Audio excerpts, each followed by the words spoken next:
It's 5:30, so we'll go ahead and call the meeting to order. If we could all stand for the Pledge of Allegiance, please.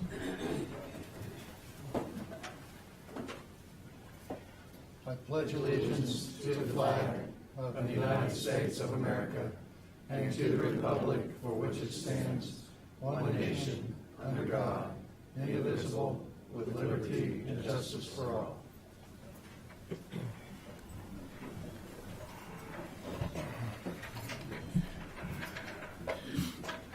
Take a moment to review the agenda. We do want to remove item F from the consent agenda into items for commission action.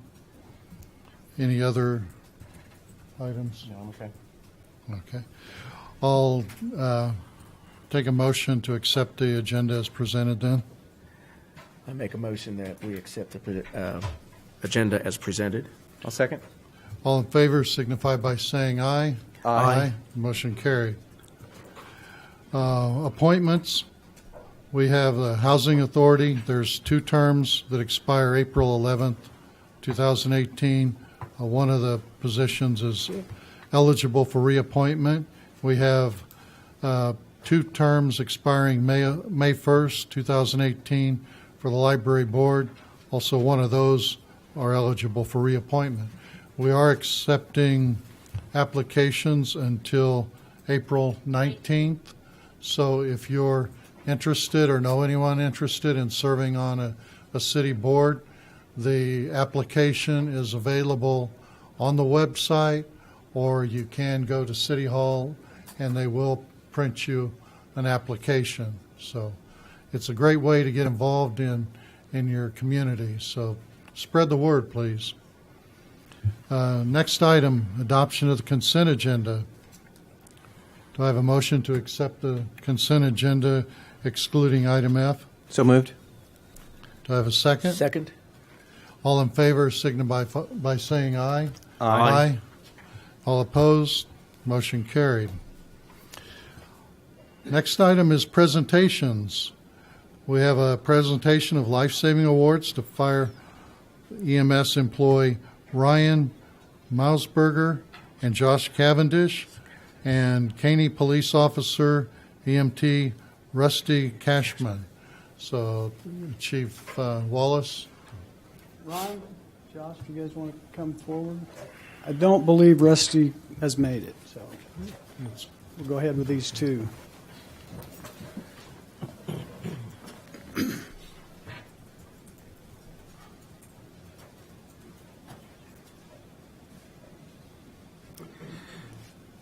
Firefighter-paramedic Josh Cavaness and firefighter-paramedic Ryan Milesberger were transporting a critical patient from Indy ER to Jane Phillips Hospital in Bartlesville, and the patient went into cardiac arrest while en route. They requested assistance from Caney EMS, and police officer EMT Rusty Cashman boarded the ambulance and assisted while continuing to JPH. The patient was revived and once again went into cardiac arrest. Advanced life support along with CPR was initiated both times and revived both times, with patient released to Jane Phillips staff. The patient is now in stable condition.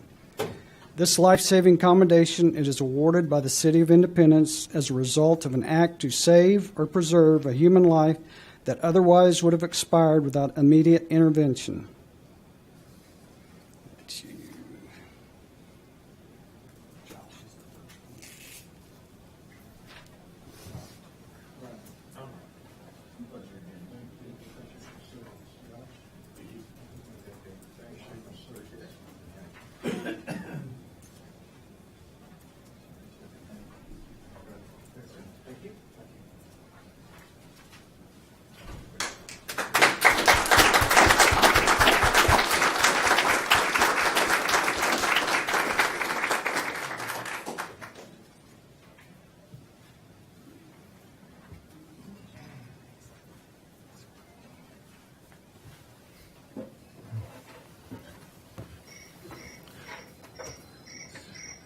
Is that Jerry? Crickets. Crickets. The next item on the agenda is swear in new police officer Hillary Cook and Devin Mendoza. Chief Harrison? Evening, Mayor. Hillary and Devin, could you post, please? Before I get started on these two, I do want to recognize the Police Chiefs Advisory Committee. As several members are here tonight. If you're a member of the Police Chief Advisory Committee, would you raise your hand or stand up for us? And so we have a very strong representation here tonight. I thank you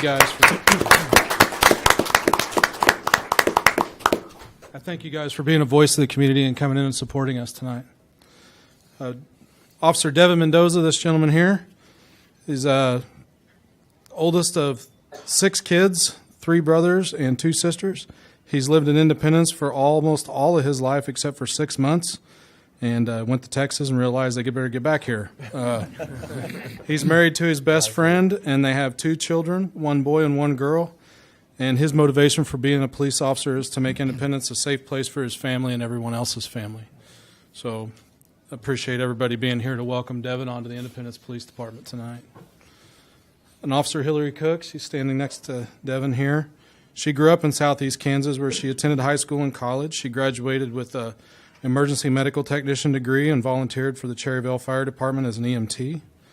Hillary attended the Kansas Law Enforcement Training Center in 2014 where she obtained a part-time law enforcement officer certificate and worked for the Cherryville Police Department.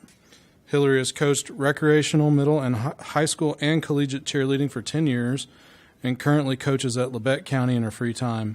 Hillary is also dispatched for the Independence Police Department since 2010, and she's very excited to be a member and continue her career of service with the Independence Police Department. So thank you for helping me welcome Hillary to the police department. Turn around.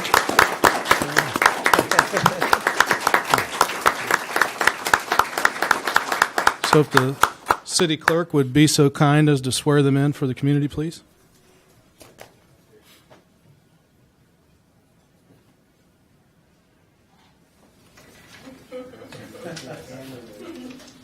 I'll do you one time, Hillary. I'll start with you.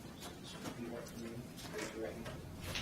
I do solemnly swear I do solemnly swear that I will support the Constitution of the United States that I will support the Constitution of the United States and the Constitution of the State of Kansas, and the Constitution of the State of Kansas, and faithfully discharge the duties of police officer and faithfully discharge the duties of police officer for the city of Independence, Kansas. for the city of Independence, Kansas. So help me God. So help me God. Thank you.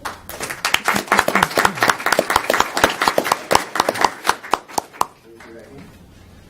Repeat after me. I do solemnly swear I do solemnly swear that I will support the Constitution of the United States that I will support the Constitution of the United States and the Constitution of the State of Kansas, and the Constitution of the State of Kansas, and faithfully discharge the duties of police officer and faithfully discharge the duties of police officer for the city of Independence, Kansas. for the city of Independence, Kansas. So help me God. So help me God.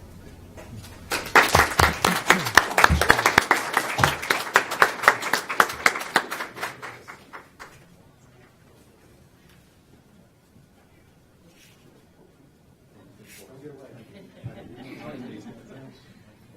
Thank you.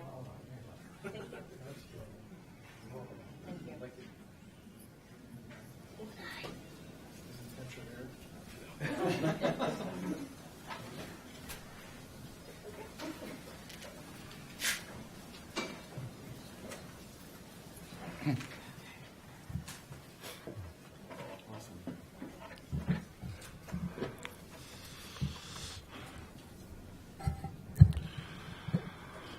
Both the fire EMS and the police officers have a big responsibility.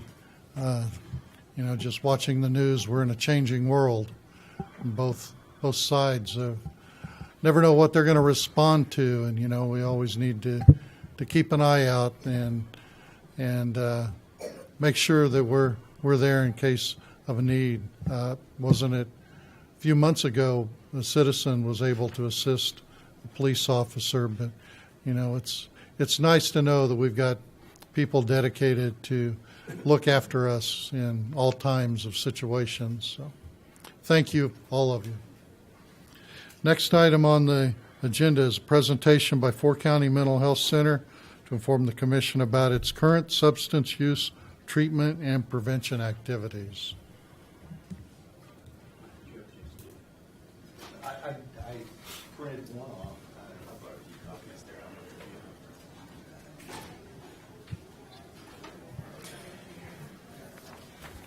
Well, good evening, and thank you for allowing me to come here annually and sometimes twice annually to talk about what we do with your liquor tax dollars at Fort County, and just to give you an update on the services we provide and make sure you have an understanding of where the dollars that we request go to. I provided a report which I'll allow you to read. I'll hit some highlights, but reading reports is not my style. I think that can be kind of dull. And you So- are Steve? Oh, I'm sorry to introduce myself. I'm Steve Denny with Fort County. I'm the clinical director. I oversee our mental health counseling services. I oversee our addiction treatment services and our crisis services at Fort County. I've been with Fort County since 2005. Southeast Kansas native, graduate from Caney High School. So it's good to be here. Thank you for allowing me to share this. We believe that behavioral health treatment is just essential to the wellness of our community, and addiction treatment falls right in that wheelhouse. We've had an alcohol and drug treatment program for over 25 years now. We've had a long-standing partnership with the City of Independence to provide services, as indicated by statute, to help provide treatment and prevention services to individuals with substance use disorders. In terms of the health of our community and the health of our county, I know you guys see stats and hear about things and read about things in the paper about the overall wellness of our community, and I believe that behavioral health, and specifically addiction treatment, is part of that equation. If we do not do what we can do to address addiction and prevent addiction, it's going to have impact in our local community. And one of the things you'll see on the second page of my report is just some data regarding our admissions at Fort County. This is specific to the City of Independence, or people that come into our Independence location. We do have treatment at 2 other locations within our catchment area. But you can see that the number one reason that someone comes into our facility is a methamphetamine addiction. It's been noted that it's an issue in our region, it's an issue in our county. That number is higher than what you'll see, or that percentage is higher than what you'll see in urban areas of Kansas. Typically, alcohol is the number one reason for admission into treatment programs. But in our area, particularly our Southeast Kansas region, methamphetamine continues to be an ongoing concern. And we continue to have a lot of secondary issues, not just the people that come in for treatment, but there are a lot of meth-related crisis situations that we respond to in partnership with law enforcement. And we use these dollars to help respond, to get people to care they need, to coordinate services, essentially to address a situation that could be unsafe and make it safer. And we do that here in Independence on a regular basis, and we continue to ask for your support of that. One of the things that I just want to make sure you understand, our programming is counseling and treatment. So we do assessments of various types. We do individual counseling. We have a robust group therapy program, both what we would call level 1, which is a base level group therapy model. We also have what we call intensive outpatient, which is 3 days a week, 3 hours per session. It is an intermediate level of treatment in between the community and going to residential. And what that does is it allows people who have employment or who have a need to stay in the community to be with their families to get treatment, a more intensive level of treatment, while not having to go away to another facility for 28 to 30 days. And we really value that service. We do focus on outcomes. We don't just provide care for the sake of it. We do it to achieve outcomes. We focus on helping individuals become employed. We use it to help individuals stay connected with their family. We certainly like to focus on trying to keep people from re-entering the correctional system. We have a strong partnership with our corrections partners here in the city, in the county, and we continue to do that throughout our region. We just believe that's essential. And we do have a strong partnership with law enforcement, as we have a lot of mutual cases and situations where we have to interact with one another, and these dollars help support that. And I think most important, most often I get questions about funding and what are other sources of funding. We do receive funding through Medicaid and commercial insurance, but the vast majority of the people that come into our center for treatment do not have insurance, do not have a form of insurance to help reimburse for their care. Now we do get some state dollars that comes down from the federal system to help supplement some of that, but historically we run out of those dollars anywhere from 2 to 3 months prior to the end of our fiscal year, and that's just about what we're on pace to do this year. This upcoming year, there's been some changes in the state allotment for those funds, and we really don't know what's going to happen next year. Even since I wrote this report this morning, something's already changed into how that funding could be distributed. So we do receive some dollars to help us, support our services, but really we really depend on partnership with our local cities to help fund the additional services and things that we do that aren't covered by traditional reimbursement, and to do some things that may not fit into a typical traditional service, like responding to a crisis event or coordinating a mission or transporting someone to a facility where they can get the care they need and make our community safer. Like I said, I provided some data here. We've, in Independence, I believe we served 145 people in Independence in 2017. Thus far in 2018, we've served 56 at our Independence location, and had 63 successful discharges last year, which is a really good rate as you look at the overall standard of outcomes. And like a successful discharge is an event where someone has entered our services, completed treatment, and we believe they're ready to move on. They've reached a point of recovery where they've had a successful outcome. I'll just close by saying thank you. I appreciate the partnership. We need to support one another with city governments, with law enforcement, with all of our community partners. There's just too many serious things going on in our communities, in our schools, in our systems of care that require us to work together. So certainly entertain any questions. Steve, your pie chart, if I'm reading this correctly, like 84% of all your cases are substance abuse. Is that right? Oh, actually, no. That chart just represents the admissions within our substance abuse program. Oh, okay. In and of itself. Okay, So that's just thank you. representing of our alcohol and drug Okay. treatment program. I thought that was a little frightening. Yeah. Okay, thank you. But I would say that, particularly in our crisis services, which is designed around mental health treatment and responding to mental health crisis, I would say at least 50%, I don't have the data in front of me, of those events have some sort of substance use connection, some way or another. And you mentioned that you try not to send them off to a 28 or 30-day program. If you do send them off, where are they sent off to? Is that something offered by Fort County, or? No, we don't offer residential treatment Okay. in our within Fort County. We're an outpatient program. Okay, wasn't sure about that. Anywhere, wherever we can find Right. support. It could be to Girard, it could be to Dodge City, it could be to Salina, just wherever we can find the right Gotcha. spot for someone. Okay, thank you. And those centers that you referred to, they would be 28 days stay? All of those? Yeah, and they have varying levels of care as well. Okay. Most of them have an outpatient program, but they also have residential, and some programs in other parts of the community have aftercare programs, or where someone gets out of the of treatment, they need a place to stay that's not back home where all of their their friends or someone that would put them at risk to be back in addiction. They have aftercare programs. Most of those are going to be in your Wichita, Kansas City, or urban areas. Rural areas, it's much more difficult to find those sort of things. And most of those slots that are filled,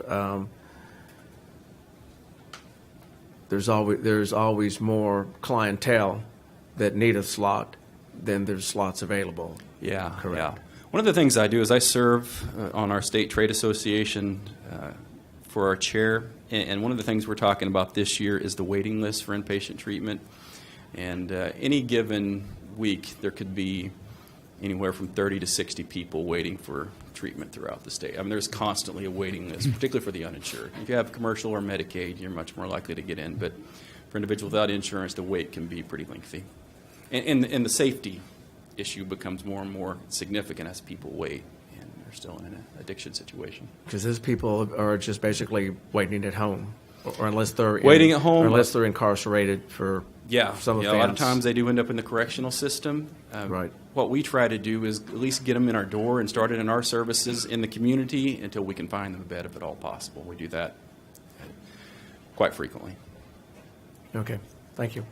Steve, there was an article in last night's paper about an incident with two of our police officers. I'm totally naive, but one of our police officers apparently was stabbed. Are you familiar with that? I'm not familiar Apparently, with that. they were received a 911 call, went to their residence, and the person was a substance abuser. I'm not sure exactly, but came after our police officers with a knife, and one of our police officers was stabbed. Is that common? I mean, that's terrifying to me, that our police officers are at that kind of risk, or is that a really isolated incident? Do you know that, or should that be a question for our chief of police? Yeah, that's a complex answer. I can tell you that if you look across the spectrum of, if you had 100 individuals in a room with a substance use disorder diagnosis, the vast majority are not violent individuals. That's what I was However, wondering. there is that smaller Yeah. group that can be and Sure. have been, and there's also the whole drug culture, and within drug culture, particularly when you get into buying and selling, and in street warfare, violence can be quite common. That's probably a better question for Officer Right. Jerry. Yeah, because the same thing could happen walking down the street True. with Yep. somebody Yeah. that's dealing with the substance abuse to anyone. With the numbers you're looking at and just a portion of funding that we offer for county, it looks like a pretty expensive program. If we're giving $30,000 a year and 145 people are treated, is it that expensive, or are we looking at some other areas that the money is going? You mentioned prevention. Yeah, we do have a prevention grant. Specifically, we're working with local schools to try and curb alcohol use in adolescents. That is a separately funded program. We get funding through a state grant to do that. So, no, these dollars go towards treatment care of individuals. I mean, it's what the statute says. We allot it towards the delivery of So all the services. money that we get through the alcohol tax and dispersed to Fort County goes just for treatment, not for the prevention. Yeah. I don't have a line item that says I take these liquor tax dollars and this, $5,000 goes towards prevention. We're constantly doing, or on a regular basis, doing prevention activities and marketing around alcohol and drug prevention response.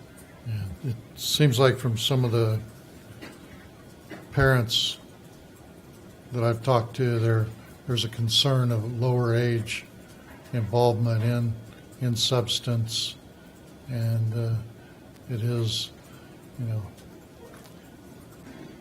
it's a lot easier to.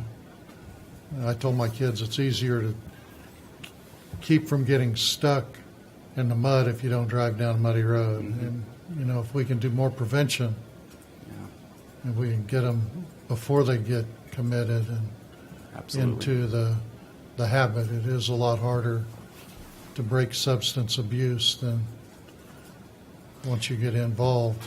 Yeah, I agree with that completely. The average age of meth, first usage, the last report I read was, I think it's 12 now.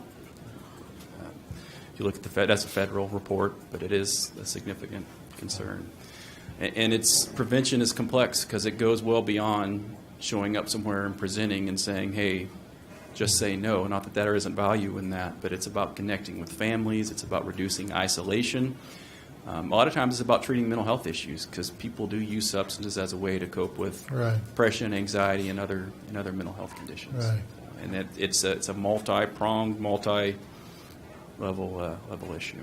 But I do think it does start with connecting with people individually and through families and communities.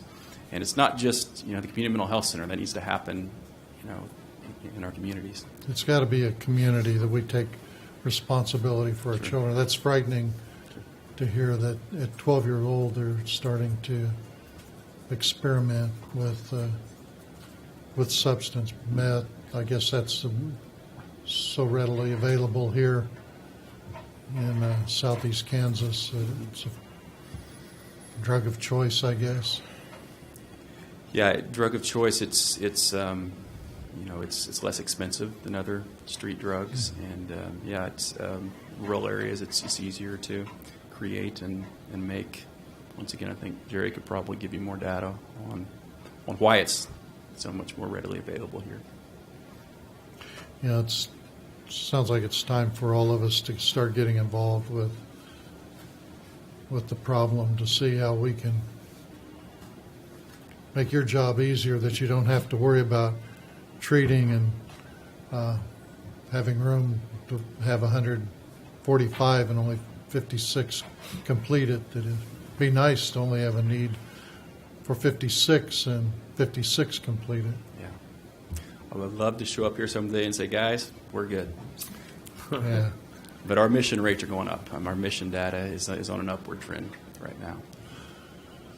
One other question on your reimbursement, being the type of services that you're providing for the substance abuse and treatment and all that.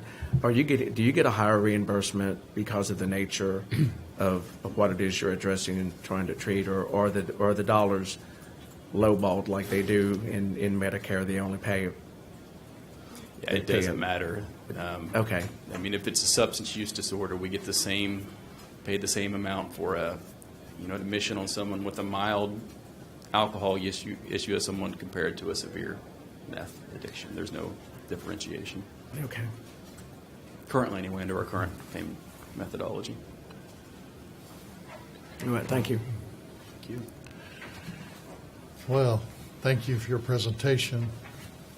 Continue the good work, and I don't know, that's a lot to digest, those numbers, and Appreciate your support. If there's anything we can do to be a more effective partner, or any questions I could help you answer in the future, please don't hesitate to reach out to me or my boss, Greg. We can let you know. All right. Thank you. Thank you. Now, after that, let's have a little more upbeat, exciting item. Wow. How about looking at item F from the consent agenda, consider closing Parkhurst from Penn Avenue to 6th Street on April 28, 2018, from 7 a.m. to 5 p.m. April? Yes, we would like to ask you to amend that. This is a house that Atmos Energy has agreed to participate in as their Love Independence Day project, and they are going to start work on Friday. They just informed us that they're going to come in and work all day Friday and Saturday. And so with the heavy equipment coming in and out, as well as their trucks parking, we would like for that to be amended to read April 27th and 28th. And this is so that they can, it's one of 3 homes that are going to be rehabbed, painted on the outside for the Love Independence Day project.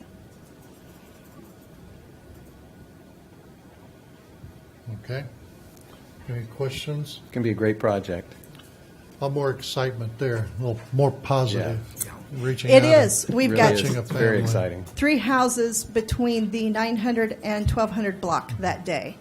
That by the end of April 28th, there'll be 3 homes that'll have a new look to them. So Yeah. we've got great volunteers between Textron and Atmos and Sherwin-Williams, and I'm going to forget somebody, Community Mission for Improved Housing, Housing Authority. We have great teamwork and volunteers in the community. So thank you. That's great. So then, in order to accomplish this, I would need a motion. Do I have a motion? I move that we allow the closure of Parkhurst from Penn Avenue to 6th Street on April 27th and 28th from 7 a.m. to 5 p.m. How's that? Sounds good. Do we have a second? Second? All in favor signify by saying aye. Aye. Opposed? Motion carried. Next item on the agenda is consider approving a cereal malt beverage license for AKAS. Is that a word or a group? AKAS 1 LLC, located at 3024 West Main Street.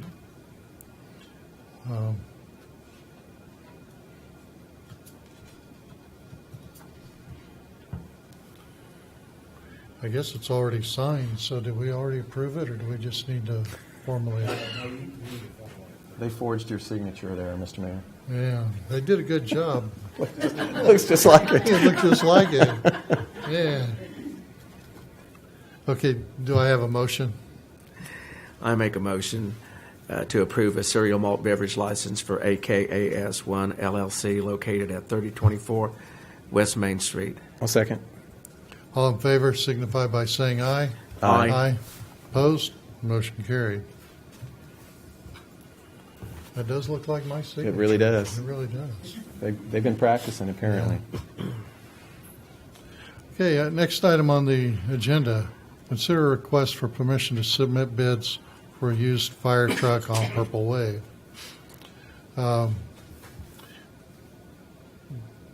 Yeah, there was some other information that was given that the trucks in that article were sold and this was a different truck, that it wasn't one of the problem trucks. So I wonder if it would be worth investigating it to make sure that it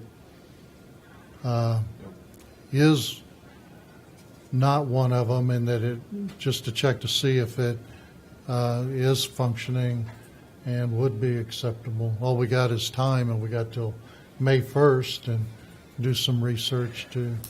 Yeah, well, we were in the impression it was one of the trucks, especially the ladder issue, not so much the vehicle, but the ladder issue on all the trucks that they were disposing had those same ladders on them.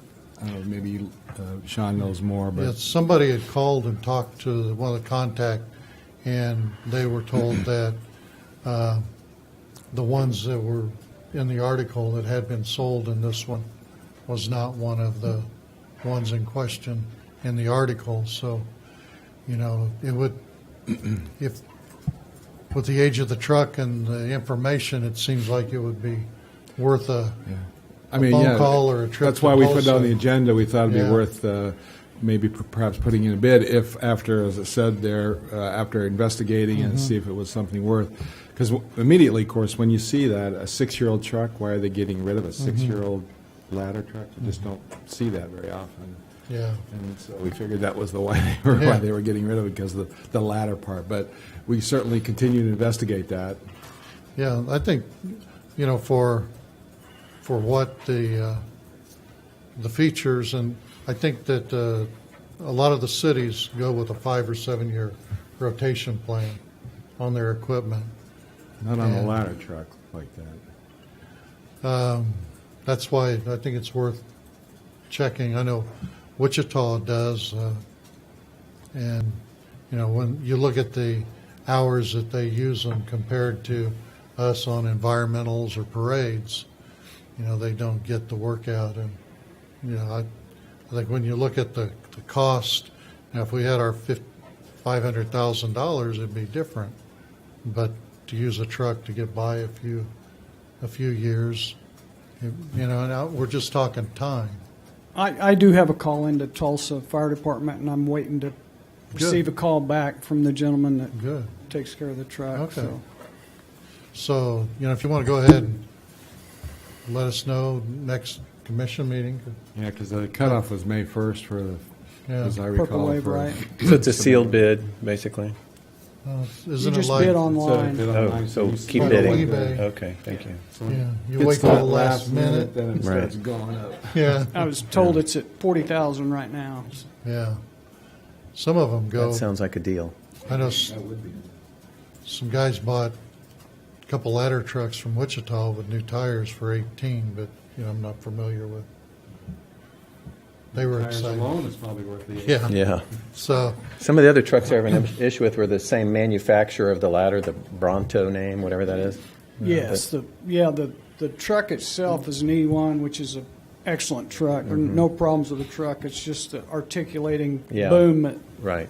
and it's computerized, so So, it's probably a lot of it. yeah, the susceptible to maintenance Right. issues. I think they were spending, said $75 a day on maintenance costs for those trucks. yeah, and the information will be good looking. If this doesn't work out, the information going forward to find out about the problems they're having with the company to do further research. Because, you know, the question first I had is, they're that new, they've been a problem. Wasn't it covered under warranty? Well, I guess after 2 years, the apparatus, you know, you got 7 years on paint, but the boom that you need is only warranted for 2 years. So, And I guess you can drive up pretty impressed to the fire and Yeah. dazzle the It does fire. look good. Yeah, Can't raise the ladder. yeah. But it looks good. So, yeah, that'd be fine if you'll keep checking and Okay. thank great. you. Thanks, Sean. And let's see, the next item C, consider a proclamation declaring April 8th through the 14th of 2018 as Public Safety Telecommunicators Week in Independence.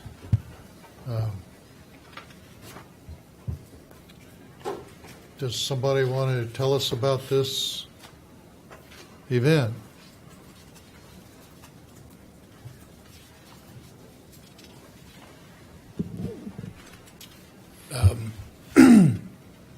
Telecommunicator Week nationwide. So right now we have 5 full-time dispatchers. We have an opening. And the job that they do many jobs. They run records for us. They handle all the notices that you get with the weather. They set off the tornado alarms. They dispatch for police, fire, EMS, and for Cherryville EMS. They answer all the 911 cell phones in the county, and they answer all the 911 landlines for the northern half of the county. So they have that's just what I can think of offhand. They do a lot of other things. If they watch this video, they're going to harass me about what I left off their list of things that they do. What So- about, As you they should. demonstrated when we were going through the orientation, the new program on a medical emergency, the emergency medical. Thank you Yes. very much. That's a big deal. yeah. Now I am embarrassed. You were just seeing if we remembered, right? Right, yeah, I was Yeah. testing you. You did That's great. right. Yes, they do emergency medical dispatch. I believe at the present time we're the only agency in the county that's performing emergency medical dispatch. I know Coffeyville's folks have been, I believe they've been certified, and if they haven't started it, they'll be starting it soon. But that's a process to where when the caller calls in, it takes them through protocols that are specific to the medical emergency that caller's experiencing, and they coach the caller through giving immediate first aid to the person that they're dealing with. And they also are able to elicit an organized and needed information that helps EMS in their response, prepare for their response. And I with David Cowan, I agree that that's instrumental in the life-saving, the many, what is there, 7 or 8? Now I think we're up to 8, 9. So we've had nine saves in the last several months. So, and the EMD, I'm sure plays a part of that. So thank you for bringing that up. It was pretty impressive with the flip cards that it's actually step by step. It's not just a mental training, and it's much more than just answering a phone. It's Yes, and it's a quite a- scripted process, and they're evaluated on their performance with that. Well, thank you. Do I have a motion that we issue the proclamation? I make a motion to authorize April 8th through the 14th of 2018 as Public Safety Telecommunicators Week in Independence in recognition of the commitment to excellence the members of the Independence Police Department 911 Communications Center demonstrate daily in their service to the Independence area. I'll second. All in favor signify by saying aye. Aye. Opposed? Motion carried. And with that, I'll read the proclamation. Proclamation, National Public Safety Telecommunicators Week, April 8th through the 14th, 2018.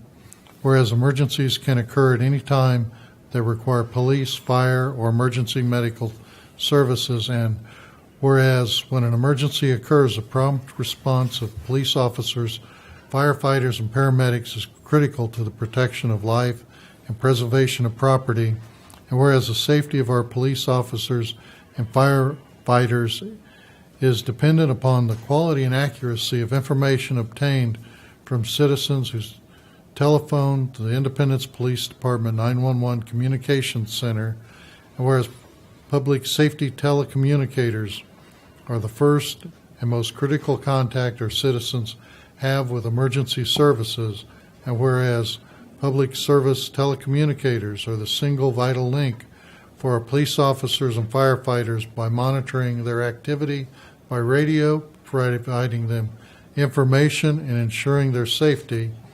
And whereas public safety telecommunicators of the Independence Police Department have contributed substantially to the apprehension of criminals, suppression of fires, and treatment of patients. And whereas each dispatcher has exhibited compassion, understanding, professionalism during the performance of their job in the past year, therefore be it resolved by the City Commission of Independence declares the week of April 8 through 14, 2018 to be Public Safety Telecommunicators Week in Independence in honor of the men and women whose diligence and professionalism keep our city and citizens safe. Signed this 12th day of April 2018. Thank you for bringing that for our attention. Next item is to consider an agreement between Trans-System and the City of Independence for the North Peter Pan Improvement Economic Development Project. Okay. Hey, Sean. Good evening. We have got your contract. This is the next phase of Peter Pan to review the project. There's basically three pieces to that. The yellow on the screen is the GI project, which has been recently completed. The green is the negotiated portion of the project, and the blue is going to be the economic development portion of the project. Initially, the city signed an agreement with us to do an extension of Peter Pan and received the economic development grant. Recently, the city signed that agreement with KDOT. We'd hoped to just amend our contract, but there was some contract language KDOT wanted, so that's why we totally redid a new contract for the city to consider. Yeah, it makes a lot easier for a new contract, new project, address everything A lot cleaner. together. The engineering for the negotiated contract, where's that? Is that in this contract, or was that in the other contract? Or do we? It's a little messy in that we designed something in between, and we used between the negotiated and the economic development. We used those drawings for the negotiated. We'll use them as a basis for the economic development, but I would have to say that that's in between, quite honestly. It was in the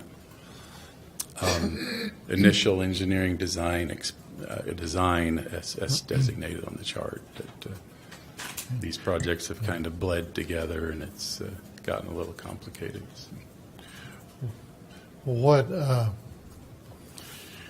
It is complicated when you look at the three pieces, two contracts, but yet a negotiated contract for engineering services.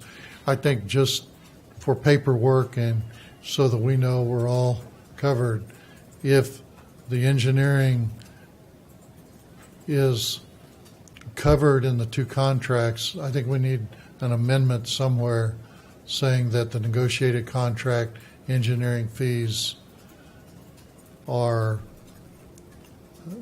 zero, or they've been covered, and we're not, just so that we have the paper trail that somebody later on doesn't pick up, oh yeah, hey, we did this work and we didn't bill, so here comes another bill. Yeah, I see your point. However, we can do that as an amendment to one of the contracts, or just a letter stating that, whichever you prefer. Yeah. But yeah, I see your point. Yeah, either way, Okay. we've got to get something. A letter would be easier. I can write you Yeah, a letter I think that would be stating great. it. Yeah, some just, we got the paper trail Right. to cover it. So in your budget impact, you're looking at the total estimated project of $716,000, which it does include the negotiated part. Correct. Okay. Correct. Then for the projected, the economic development, what was the projected The cost? estimated construction for what is left, the blue, is $470,000. Estimated construction. Yeah, we ran through a summary there that the city has put into the spreadsheet. Basically, you have $750,000, a joint venture with the county and the hospital at $150,000 each. $450,000 there. Then you have the $300,000 economic development grant. So you have $750,000 in funds, and with that synopsis there, basically there's about $34,000 remaining in contingencies for anything unforeseen that may arise. Okay. And I was looking for your Yeah. engineering fee. It seemed like it was, The fee, the design fee is $45,000, and the inspection fee is $47,000. We're hopeful.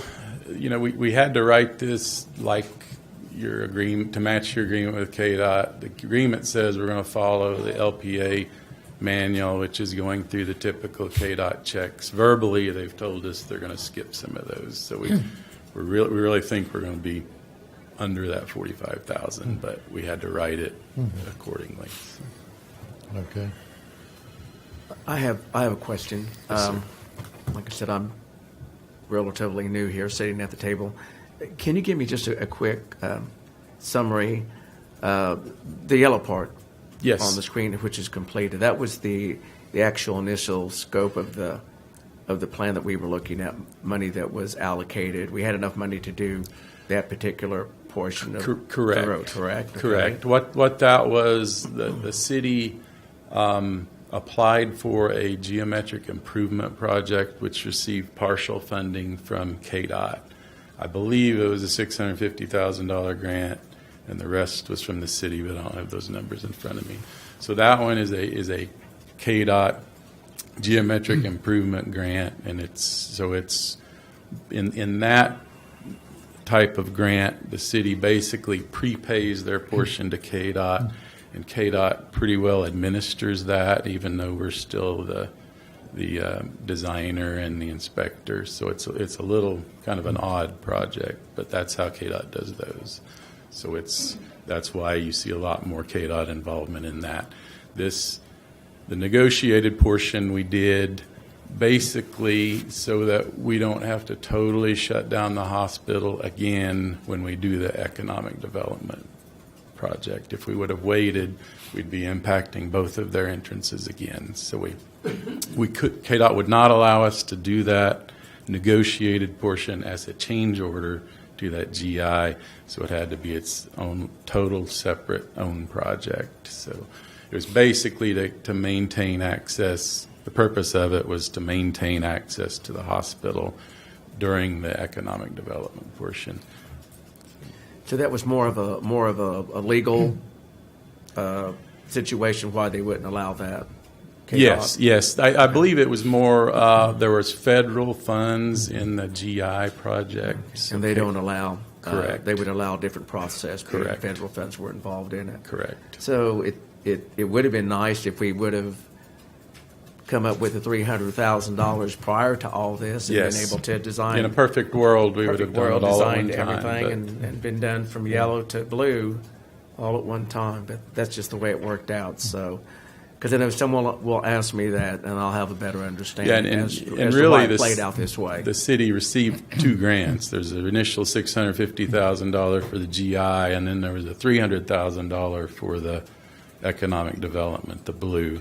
And that one's totally state money, and it's a little different program, so the city's going to have a lot more control or involvement in that one. It'll be more like a typical city project. And the green section was shared, so.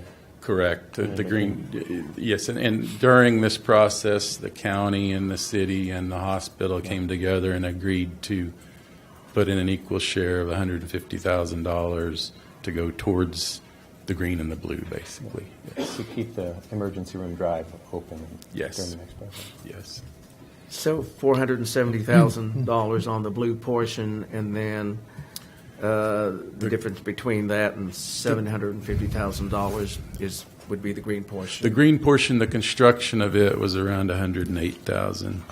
Okay. Yes, it was 108,000. So what we're looking at is with engineering a project about $562,000. Yes. $300,000 of it will be a grant from KDOT. Correct. So then, total with the negotiated contract and the economic development, $374,000 will be covered by three parties. So we're coming Yes. out. Yeah, right now you're fine budget-wise. You're in good shape. And, Yeah. and typically on our estimates, the construction is under those. So I think we'll be Yeah. the city will be in good shape to Now- stay under that budget. So if it bids less than your estimate, of course, the total drops, but KDOT still is committed to $300,000 Correct. for the project. Correct. So, This one is not a percentage of construction. It is just a full $300,000. now, if you're willing to knock some engineering off, we might be willing to consider Peter Pan, Trans Systems, and then Peter Pan. Well, we hope second. to on the design. I was hoping that'd be a okay. lower number, Yeah. but I did explain that to match the agreement you Yeah. have with KDOT, we need to go in with that 45,000. Really going to be nice. Yeah.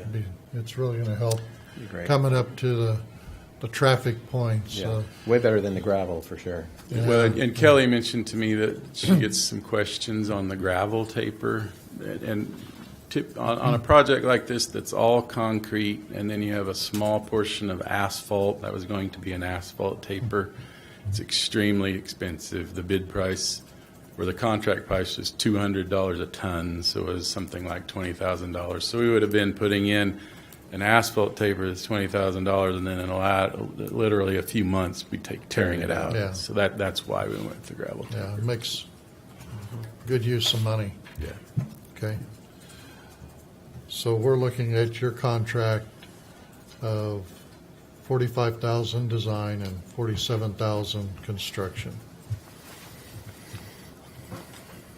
The contract type is one that the city attorney has reviewed before. There's just some caveats added for the KDOT language that they Right. requested. So do you have any further question concerning this contract? I do not, Mr. Mayor. I do not either. Sean, thank you for giving me an explanation. problem. Make sure I had some understanding of that. No problem.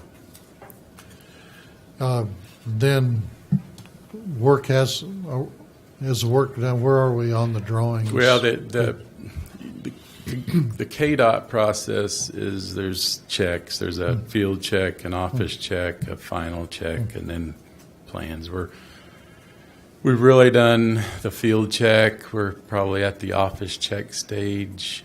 We had to gather a little bit more surveying, and we've done that. So I think it'll move pretty rapidly through KDOT. Like I said, I don't think we'll expend all that.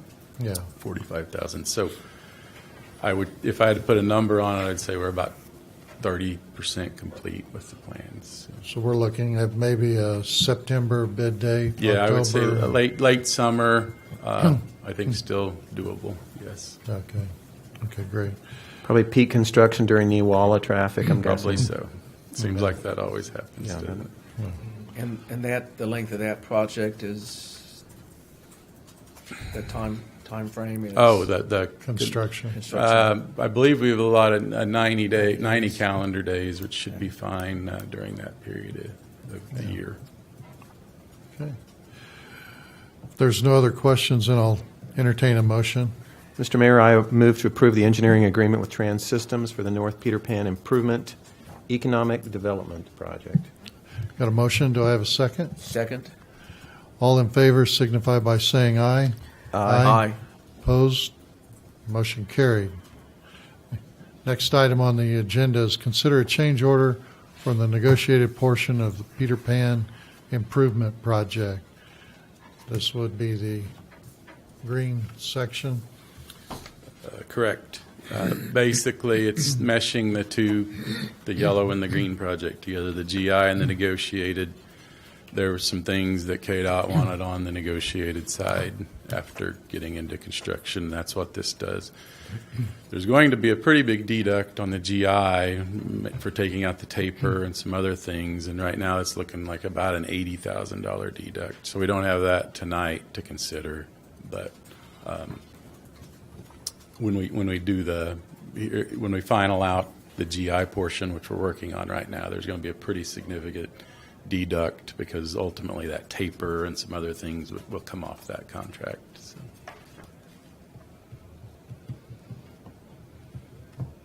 And that's, since you've prepaid KDOT, then that's one that you would be reimbursed back from KDOT with that prepayment. So.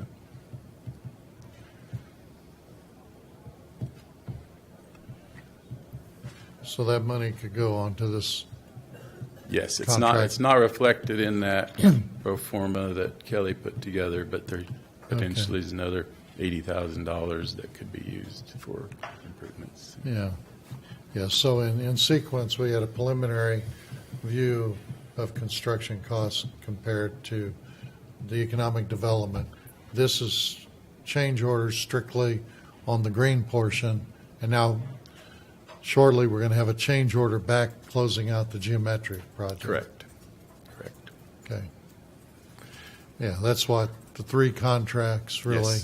Yes, it does. You gotta, it's hard to follow. Yeah, if you follow the three, then you can see what's going on. Right. That's pretty sizable change order.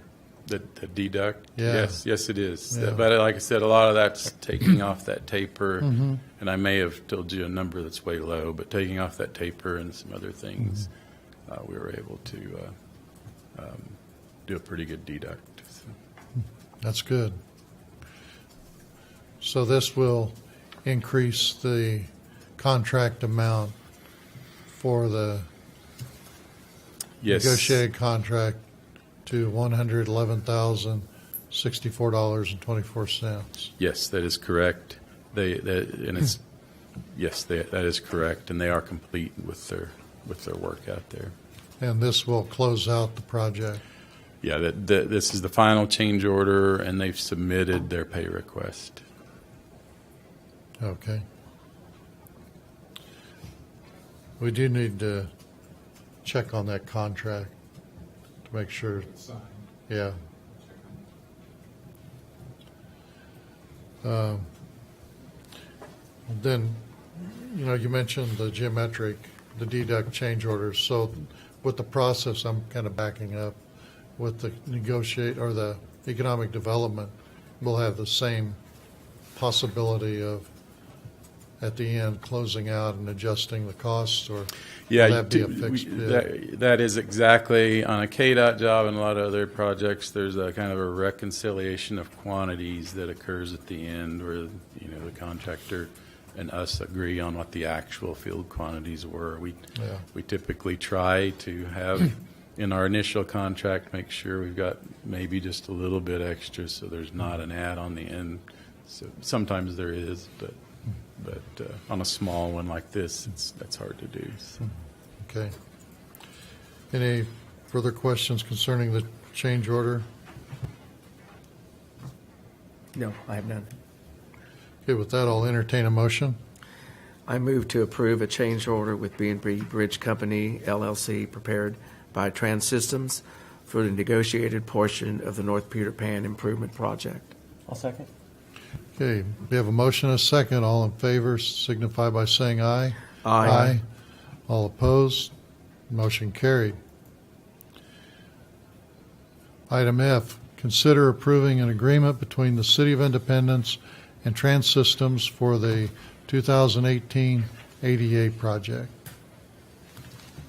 This at the previous commission meeting, we reviewed the projects in general. and the commission asked for an engineering contract, so that's what we provided. So be glad to answer any questions.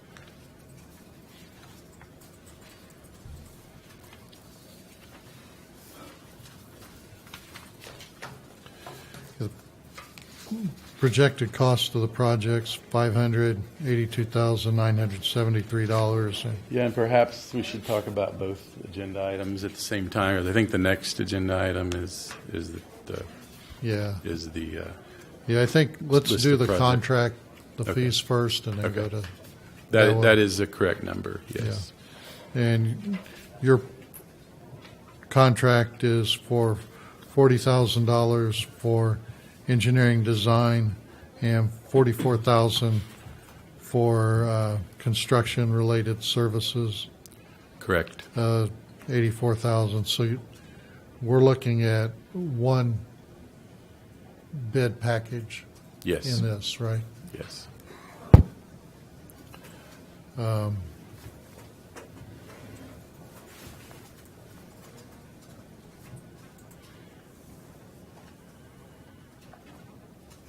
Thank you. The contract's almost identical to the one we just approved. Yes, Without the KDOT references. Correct. It's one we've used previously for the city as well. Do you have any questions concerning the contract? No, I don't think so. Do you have any questions? I guess I do have one. This includes these amounts in the $582,000. These are in addition to the $582,000 This is actual construction cost. cost. Okay, and then And these this are is the in engineering and the engineering. related fees. Okay, And his in-field. okay.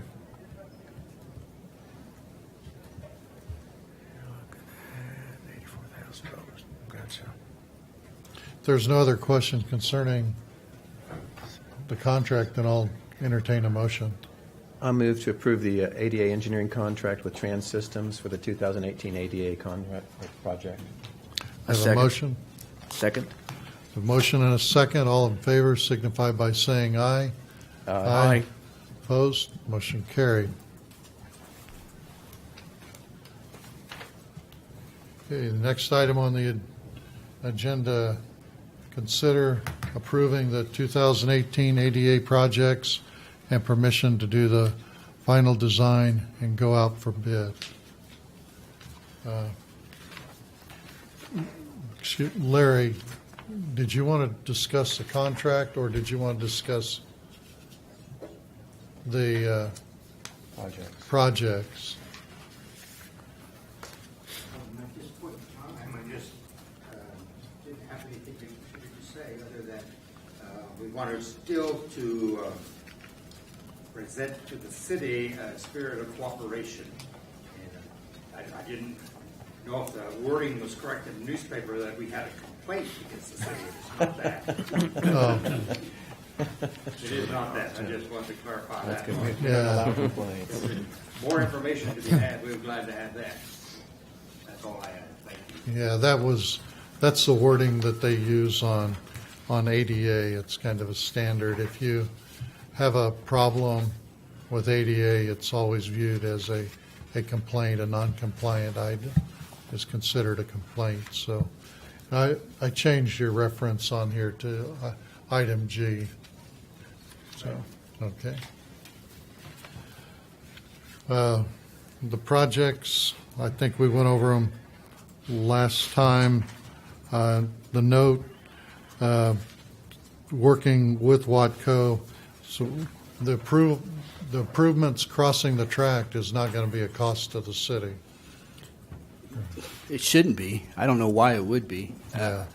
Just speaking a little bit with Mike, who's worked with the railroad, and from our experience of what we hear is happening in Cherryville, it's not going to be an easy task. And I think Sean said that, it's going to take us some work to get Watco to probably do this.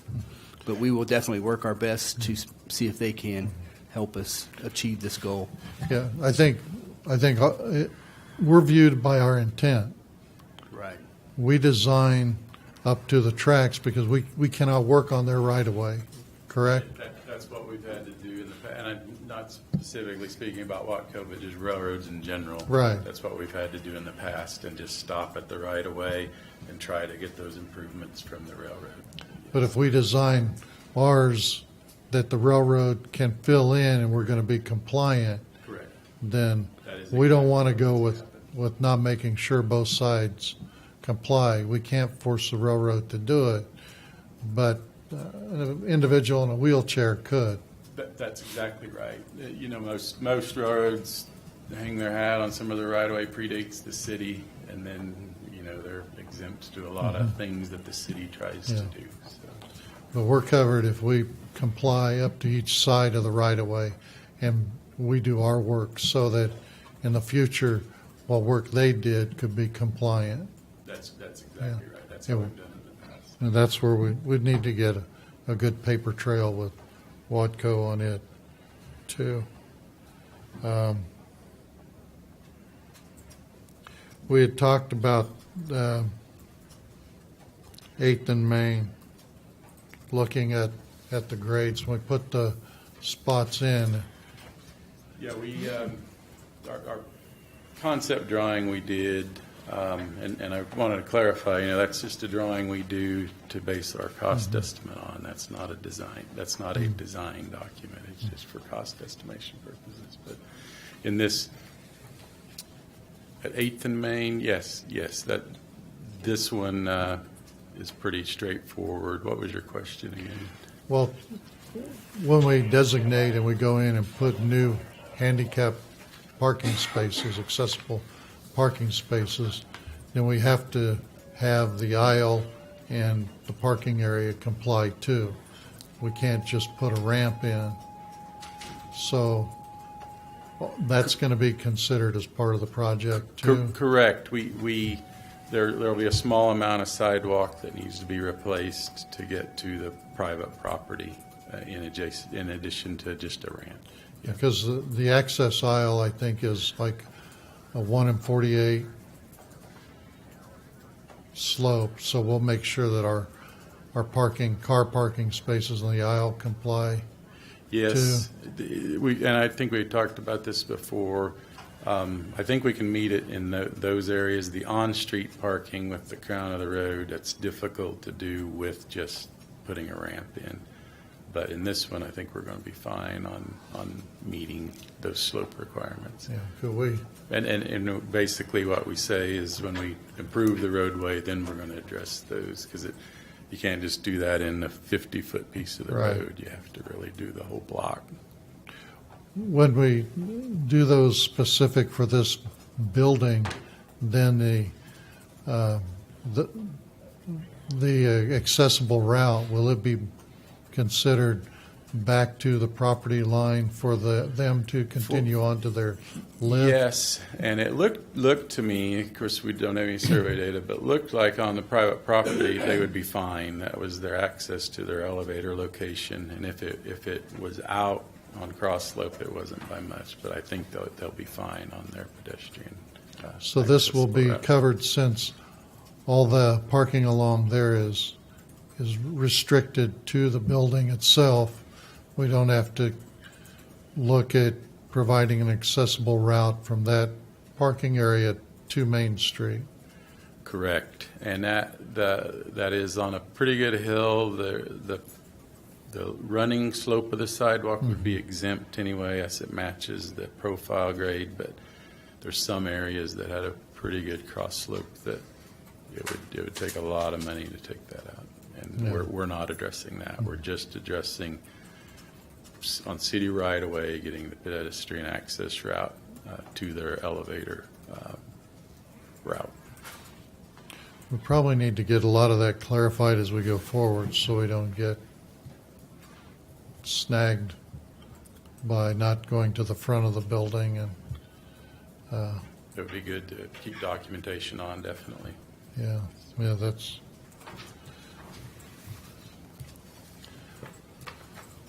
We received an email from one citizen questioning the design that had copied the Department of Justice.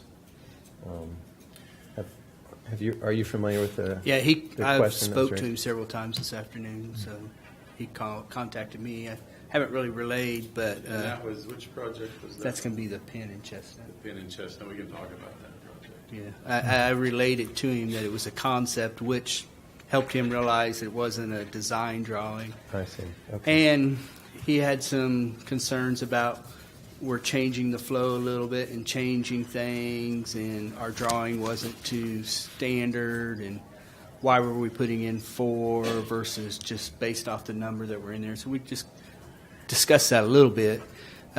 This kind of goes back a little bit further, and Jerry's even addressed this. At Neowalla, this becomes one of our main ADA places, and we're based off of a complaint. We've worked with the state and Great Plains. So a little bit of what I think Sean and I are going to do as we design this is thinking about Neowalla, and that's why we were thinking about leaving the ramp there in the middle, that design part there, but all the stalls will be back in the parking lot, and making the parking lot, which is in the transition plan, ADA accessible. And, I mean, we got a lot of work to do in the design. I'll let Sean talk about that part. Sure. On the parking locations, we discussed putting in some way to have some temporary spots for Neowalla. That's, it's hard to do, but in this one, based on the number of spaces you have now, you have to have a parking spot for every 25 spaces. So you only have to have 2 in this lot, but we've added 4. One of them needs to be a van. At least one of them needs to be a van. You can't have 2, or more. But so if we're going to shoot that and see what the elevations are, and if we can easily, increase some of those, if we have to replace some of the surface for the 1 to 50 requirement in the parking lot, if we can easily turn some of those in to handicap accessible, we will.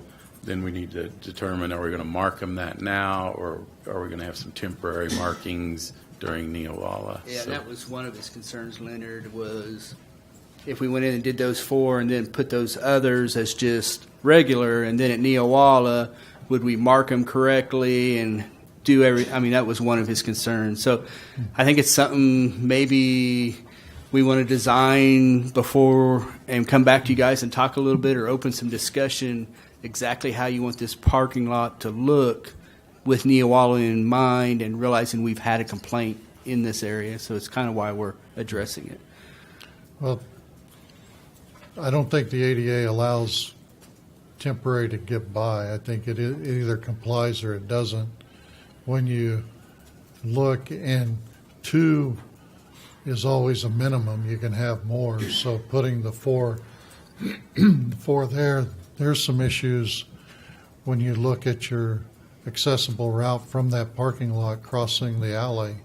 With your grades, you're going to have to raise the elevation of the alley and do curb ramps on each side to accommodate, because you've got about 18-inch drop from pavement level to alley level that drops down. So you've got some issues there. The worst thing on any parallel parking on that highway, you don't want anyone to get out in the traffic in a wheelchair or disabled. Most places try to avoid parallel parking on the highway. But like David said, we're going to leave that like it is, or right now that's our thought. Not mark it as handicap, but there is basically a handicap path from those parking lots. And if we don't mark them as temporary at Neowalla, at least they're there for someone to use. Well, there's a lot of disabilities that go beyond a wheelchair that it could. Your intersection, do those 2 ramps on Chestnut and Main Pennsylvania comply now with ADA? I'll have to check. I don't recall. What was shown on the project is stopping short of those, but we can check that. I don't. You're going to have so much tore up to that Right. point, and we've got issues with downtown that if those 2 don't comply, it would I think the one going east, there's some question because you are draining water through the walk path. Yeah, I remember how that looks. That you might need to put a trench drain with covers, but when you get to there, you might want to bring that back. And is that a landscape strip you're showing between the two walks? Yeah, it is. We have basically those two sidewalks are at different elevations, and we have in the estimate a retaining wall in that area. But as David said, there's a lot of options, and I think it's a good idea for this one. It's downtown to do some design and come back. Well, that little strip to come and mow and maintain gets pretty expensive. There's a lot of options but there. there's It can be paved or with landscape rock or something. Yeah. We talked to the adjoining property owner about trees. They didn't want trees in that location. That's the only input. Yeah. Pavement's a lot cheaper to maintain than a little strip of grass. Paint the pavement green, and call it good. The property owners also had Leonard a lot of concerns in the alley because it pools a large amount of water.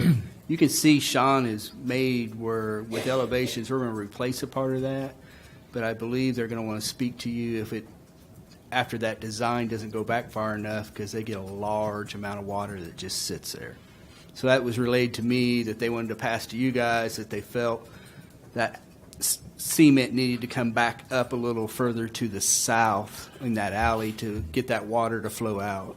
I think when you make your accessible route along Chestnut, you're going to increase the problem with the water because you're going to have to flatten out that portion of the alley and have a much steeper apron going on to Chestnut.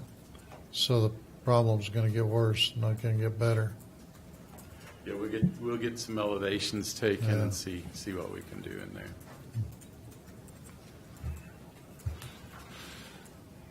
The other, on your, let's see, on this one, you note that the parking lot's going to be crack sealed, coated.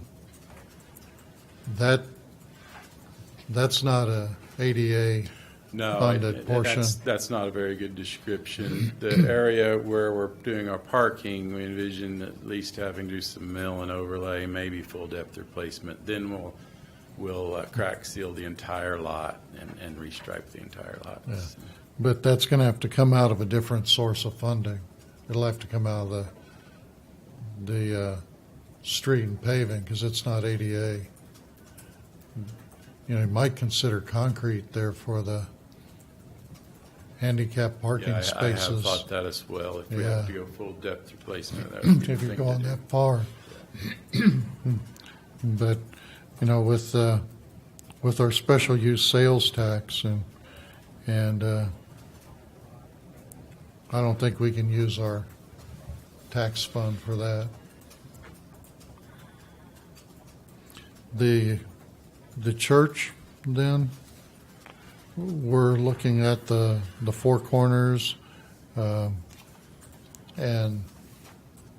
the costs will then be worked out with Larry on their portion. I haven't met with them on site yet, but we plan to. Yeah, we have Tom, Sean, and other Andy May's his name. We're gonna meet with them and with the church once he gets a final design, and all come to agreement and everything before we come back to you guys. So you didn't want to address the commission on this at this time, Larry? You're satisfied? Correct. Oh, okay.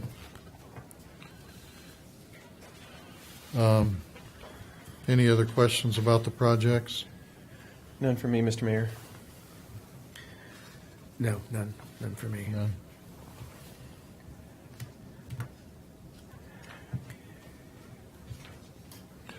If there's no further questions, then I'll entertain a motion. So before we do that, you mentioned in the description, you wanted to go ahead and go out for bid. We talked about some issues that we're going to come back. Yeah, we'll come So, back and then get your permission to take the project out, the whole project then out for bid once we get these issues resolved with you on these two areas. okay, then So our we just motion need, should delete the portion about bidding, permission to bid. Okay. You want me to make the motion? Okay. Yeah, we're just saying. I make a motion that we give permission for the 2018 ADA projects as presented to do the final design and return to the commission for approval to bid. I'll second. Got a motion and a second. All in favor signify by saying aye. Aye. Motion carried. Next item on the agenda, consider approving a request for an electronic sign in the residential district from Truth Tabernacle UPC Incorporated to be located at 1825 North 10th Street. This is the first one with that new ordinance that was passed. Before, electronic signs were only allowed in a C2 or C4 district unless they were like a community government sign at the school or Memorial Hall or something like that. So we had some churches approach us about wanting to have electronic signs, and most of those are in like residential areas. And so the code was modified to allow that, but the commission has to approve each of those requests. And so this is our first one. And they did request a variance, which doesn't go to the commission, but it was just on the percentage of the electronic portion, which is normally 20%. On a 16 square foot sign, that would be pretty small. So they did allow them to make that portion larger, which is 2x4. So that's just information for you. And they do meet the distance to residential of over 100 feet where they're going to place it, because they're going to place it where the X is. And it is over 100 feet from the nearest residential neighbor. So staff recommends that you approve. Okay.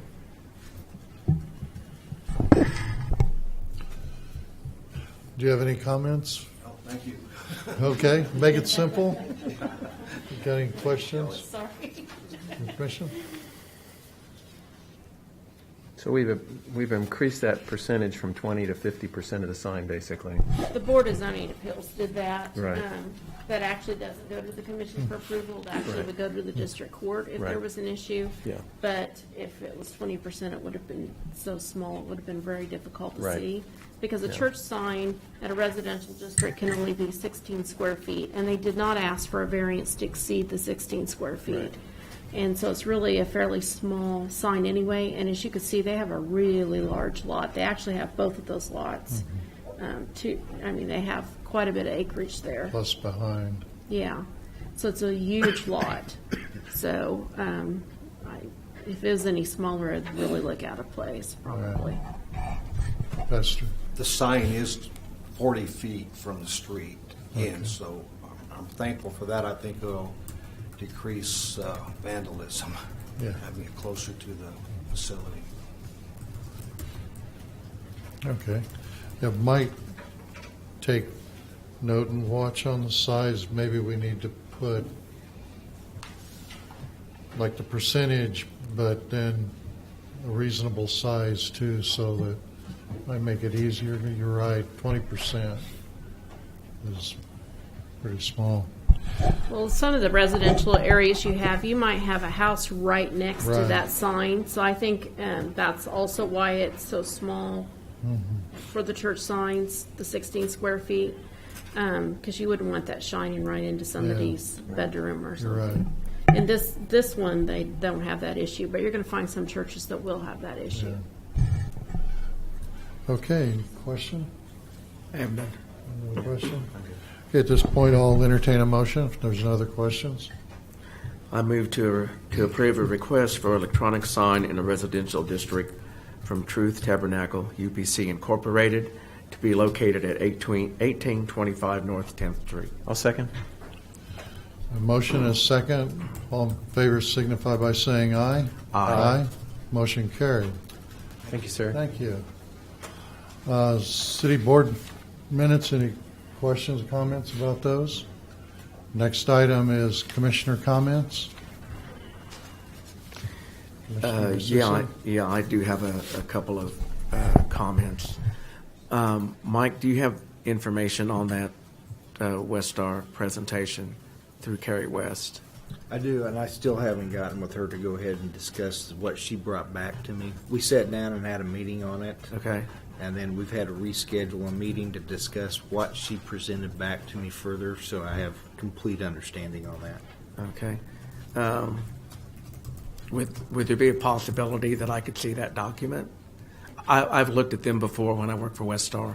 Yeah, I'm sure you know what you're looking at. So yeah, I know what I'm looking Yeah. at and looking for. So, would that be possible? Could I have an approval to do that? Yeah, I can get that. No one has an issue with that. Okay. Yep. And then my other question was, geez, my voice is going. Where are we at concerning Trainer, Mr. Pitts, Andrew Pitts? Been trying to get him to come back scheduled, and this week Andy was gone, so we shifted it to the second meeting in April. I got an email just 2 days ago from Andy who asked if we could move it to the first meeting in May. His son's getting an award, and he didn't want to miss that. And so right now it's scheduled for the first meeting in May. And we have been talking with him about the scope of work. You and I have talked about that, Leonard, a little bit about, some things we don't need in that scope of work that they proposed. So we're talking with them that, and they'll change that and adjust that accordingly. So right now, May, what's the first meeting? May 7th? I don't know what the first meeting is in May, but that's when we're 10th. May 10th. May 10th. That's, And then my other question was, I think it may have been the last meeting or the meeting prior to that, Mike, in the building fund, you had made a comment that there was somewhere between $880,000 and $890,000 left in that building fund. On the special use sales tax? Yeah. Uh-huh. I don't remember exactly what the dollar amount is there. Okay. But the funds that are in there is an item that I have marked in there that's for City Hall upgrade. Okay. So we've I think it's earmarked that money yeah, for this yeah. project. So I think I'm wanting to say it's $890,000. Okay. Okay. Nothing for me, None. Mr. Mayor. We had talked with the audit that the first meeting of each month we'd have an update for the public on the addressing the issues. right. We don't have a report, we're just getting into that. So we're going to do it the second meeting. We'll do it the first meeting from now on, but since we just got started with that, really don't have much to report, so we'll have the next meeting in April as the first report. And then from then on, we'll do it the first meeting of the month. Okay. Okay. No other comments from the commissioners?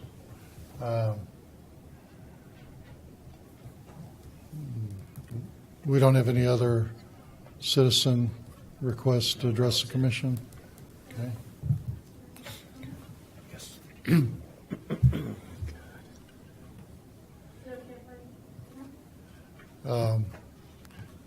Fill out a form and then give it to Mike when we're in executive session, but you can come for 3 minutes.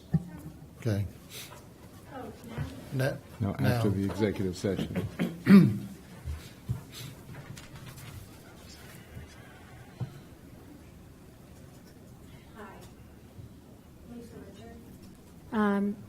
I really appreciate the professional agenda and the HTML process that you use is really nice. Being able to see the commissioner packet online is just excellent. Unfortunately, that gives me access to your contracts, and so I've been taking a look at those. And without getting too specific, I have a couple of pet peeves, and I know that I had discussed with the mayor some time back, the idea that the city might want to develop some of its own, and you may already have some professional services contracts that maybe you aren't using as much as you might want to. And this isn't a criticism of anybody. I know that we all get busy, and you have the things that are on the front burner, but there is a contract in there that has a limitation of liability clause that basically says that that contractor isn't guaranteeing that his work will be error-free, and it says that if it does contain errors, he doesn't guarantee that he's going to correct them. And it's a services contract, and he probably has liability insurance, and he'll be insured, and I'm sure you'll have no problem with that guy, but it's a pet peeve of mine. I instantly would have struck that out and taken it to my boss, and we would have laughed over it and said, "No way, buddy. You're taking this out." And I know that's, I'm not criticizing anyone. It's just really good to have your own contract, and you say, look, these standard clauses, these are the ones we always use. Take your own standard clauses and, round file them. And we're using these. This is our contract. We pay you. And, the specific clauses, sure, we'll take them from your contract, or we'll negotiate them, or whatever. You don't want to spend a lot of time on it because everybody's so busy. You have some specific way that you always do it, and then you always do it that way, and it can be efficient. So anyway, that's and I think you have wonderful staff, and you have wonderful folks who work with you. Everyone is excellent, and I'm very impressed with the professionalism of the city. Been looking into some of the other municipalities and entities, and just reading and sort of noticing more as I'm in the area, and I think you guys are doing a fantastic job. So that's my 2 cents. Do I have any more time? if you ever have a chance to preserve a city tree, and please pass this on to your departments, versus not preserve a city tree, and one of the old historical trees, and my ancestors came here in 1870. Please preserve the tree, even if you're going to have to spend a little money to do it, or somebody thinks it looks a little tiny bit diseased and you need to spend a little money pruning.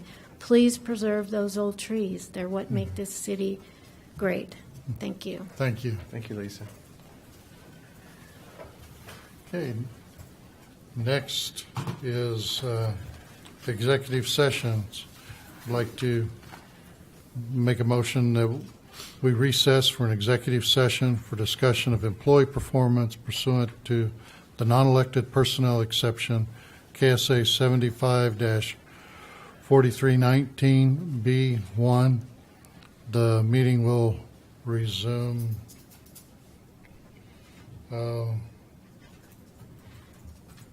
let's say 7:20.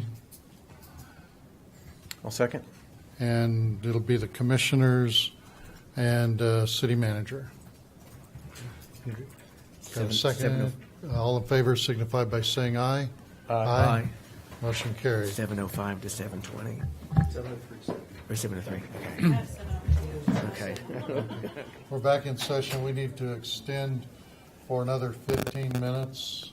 So that will be, what, 7:35? Yes. We'll be back in session. Second. So you made a motion? Oh, I made the motion. I'll second. Okay. All in favor signify by saying aye. Aye. Aye. Motion carried. Okay, the commission's back in session.